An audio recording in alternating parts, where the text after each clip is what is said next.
Indian ദേശീയ പതാകയെപ്പറ്റി നിങ്ങൾക്കറിയാൻ സാധ്യതയില്ലാത്ത 6 കാര്യങ്ങൾ ഇതാ. സുഹൃത്തുക്കളെ, KKG എഫക്റ്റിന്റെ 131 എപ്പിസോഡിലേക്ക് സ്വാഗതം. ഇന്ന് ജനുവരി 23, 2025 വ്യാഴം. വരുന്ന ഞായർ 26-ന് ഇന്ത്യ മഹാരാജ്യം 76ാമത്തെ റിപ്പബ്ലിക് ദിനം ആചരിക്കുന്നു. ദേശീയ പതാക ഉണ്ടാക്കേണ്ടതെങ്ങനെ, ഉപയോഗിക്കേണ്ടതെങ്ങനെ, ഉയർത്തേണ്ടതെങ്ങനെ എന്നൊക്കെ വിശദീകരിക്കുന്നത് ഫ്ലാഗ് കോഡ് ഓഫ് ഇന്ത്യ 2002-ലാണ്. നമ്മുടെ ദേശീയ പതാകയെപ്പറ്റി നിങ്ങൾക്കറിയാൻ സാധ്യതയില്ലാത്ത 6 കാര്യങ്ങൾ ശ്രദ്ധയിൽപ്പെടുത്താം. പോയിന്റ് നമ്പർ 1, ഓഗസ്റ്റ് 15 സ്വാതന്ത്ര്യ ദിനത്തിലെ പതാക ഉയർത്തൽ, ഫ്ലാഗ് ഹോയിസ്റ്റിംഗ്. പതാകയെ ഒരു ചരടിൽ ബന്ധിപ്പിച്ച് താഴെ നിന്നും ഉയർത്തി പോസ്റ്റിന്റെ ഉച്ചിയിലെത്തിക്കുകയാണ് വേണ്ടത്. ഇതൊരു സിംബോളിസമാണ്.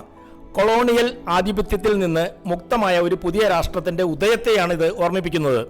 പോയിന്റ് നമ്പർ 2, റിപ്പബ്ലിക് ദിനത്തിൽ ഫ്ലാഗ് പോസ്റ്റിന്റെ ഉച്ചിയിൽ മുൻകൂട്ടി മടക്കി കെട്ടിവച്ചിരിക്കുന്ന പതാക വിടർത്തുകയാണ് ചെയ്യുന്നത്. ഫ്ലാഗ് അൺഫേർലിംഗ് എന്ന് ഇംഗ്ലീഷിൽ പറയും. 1947 ഓഗസ്റ്റ് 15 സ്വാതന്ത്ര്യം കിട്ടിയതോടെ രാജ്യം ഉന്നതിയിൽ എത്തിക്കഴിഞ്ഞു. പിന്നെ വേണ്ടത് സിസ്റ്റമാറ്റിക് ആയ ഒരു പ്രയാണമാണ്.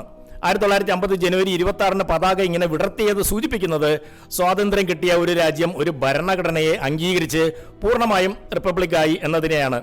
പോയിന്റ് നമ്പർ 3, പതാക പോസ്റ്റിന്റെ ഉച്ചിയിൽ പോസ്റ്റിനോട് ചേർന്നാണ് പറക്കേണ്ടത്. ഒരു പോസ്റ്റിന്റെ ഉച്ചിയിൽ ചരിഞ്ഞ നിലയിൽ ദേശീയ പതാക പറത്തുന്നത് പതാകയോടുള്ള അനാദരവായി കണക്കാക്കാം. പോയിന്റ് നമ്പർ 4, അരയ്ക്ക് കീഴ്പോട്ടുള്ള ശരീര വസ്ത്രഭാഗങ്ങളിൽ പതാക പ്രിന്റ് ചെയ്യാനോ പ്രദർശിപ്പിക്കാനോ പാടില്ല. കൂടാതെ പതാകയെ അപമാനിക്കുന്ന തരത്തിലുള്ള ഒന്നും ചെയ്യാൻ പാടുള്ളതല്ല. പോയിന്റ് നമ്പർ 5, നമ്മുടെ വീടുകളിലും വാഹനങ്ങളിലും ദേശീയ പതാക പ്രദർശിപ്പിക്കാനുള്ള അവസരം വർഷത്തിൽ 2 ദിവസം മാത്രം, സ്വാതന്ത്ര്യദിനവും റിപ്പബ്ലിക് ദിനവും. ശ്രദ്ധിക്കണേ, സൂര്യാസ്തമനത്തിന് മുമ്പ് പതാക അഴിച്ച് മടക്കി ബഹുമാന പുരസ്സരം എടുത്തു വയ്ക്കണം. ഇല്ലെങ്കിൽ ജാമ്യമില്ലാത്ത വകുപ്പിന്റെ കേസിൽ കുടുങ്ങാൻ ഇത് ധാരാളം മതി. പോയിന്റ് നമ്പർ 6, ഇന്ത്യൻ ദേശീയ പതാക ഏത് വലിപ്പത്തിലും ഉണ്ടാക്കാം. പക്ഷേ ശ്രദ്ധിക്കേണ്ട കാര്യം അതിന്റെ നീളവും വീതിയും തമ്മിലുള്ള തോത് അഥവാ റേഷ്യോ 3:2 ആയിരിക്കണം. അതായത് 3 അടി നീളമുണ്ടെങ്കിൽ 2 അടി വീതിയാണ് ഉണ്ടാക്കേണ്ടത്. സുഹൃത്തുക്കളെ, ഇതിൽ പറഞ്ഞ പലതും നിങ്ങൾക്ക് അറിയാവുന്നതായിരിക്കും. അറിയാത്ത വലിയൊരു വിഭാഗമുണ്ടെന്ന് ഓർക്കുക. അവരിലേക്ക് ഇത് എത്തിക്കാൻ ഒന്ന് ശ്രമിക്കണേ. നല്ലൊരു റിപ്പബ്ലിക് ദിനം ആശംസിക്കുന്നു.